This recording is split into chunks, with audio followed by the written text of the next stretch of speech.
പാർട്ടിയിൽ മുരളീധരൻ ശക്തി ആർജിക്കുന്നതിൽ വി.ഡി. സതീശന് ആശങ്ക. വിട്ടുവീഴ്ചയ്ക്ക് കെ. സുധാകരൻ ഒരുക്കമാണെങ്കിലും കോൺഗ്രസിലെ ഉൾപ്പോര് അടുത്തൊന്നും തീരില്ലെന്നാണ് പുറത്തുവരുന്ന സൂചനകൾ. സുധാകരനും മുരളീധരനും അടുക്കുന്നതിനെ പ്രതിപക്ഷ നേതാവ് വി.ഡി. സതീശൻ പക്ഷം അംഗീകരിക്കുന്നില്ല. നിയമസഭാ സീറ്റ് നൽകുക അല്ലെങ്കിൽ കെ.പി.സി.സി അധ്യക്ഷ സ്ഥാനം കെ. മുരളീധരന് നൽകുക എന്നീ വ്യവസ്ഥകളാണ് ഉയർന്നുവരുന്നതെങ്കിലും രണ്ട് ഒത്തുതീർപ്പിനും സതീശൻ വഴങ്ങില്ലെന്നാണ് സൂചന. ഷാഫി പറമ്പിലിന്റെ ഒഴിവിൽ വി.ടി. ബലറാമിനെയോ രാഹുൽ മാങ്കൂട്ടത്തിലിനെയോ സ്ഥാനാർത്ഥിയാക്കാനാണ് സതീശന്റെ നീക്കം.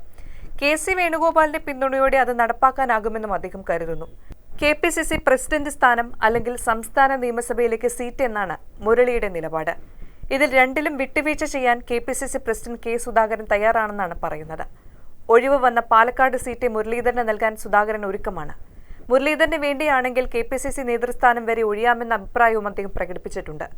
കെ. മുരളീധരൻ കെ.പി.സി.സി പ്രസിഡന്റ് പദവിയിലേക്ക് വരുന്നതിനെ സതീശൻ പക്ഷം അംഗീകരിക്കാത്തത് ഗ്രൂപ്പുകളെ ഭയന്നാണത്രേ. മുരളീധരനെ പോലെ ഗ്രൂപ്പ് രാഷ്ട്രീയം നല്ലതുപോലെ കളിക്കാൻ അറിയാവുന്ന ആൾ കെ.പി.സി.സി പ്രസിഡന്റായാൽ ഭാവിയിൽ തങ്ങൾക്ക് തിരിച്ചടിയാകുമെന്നാണ് വിലയിരുത്തൽ. തൃശൂരിലെ പരാജയത്തെ ലഘൂകരിക്കാനുള്ള ശ്രമമാണ് സതീശൻ നടത്തുന്നതെന്ന അഭിപ്രായം മുരളീധരനുമുണ്ട്.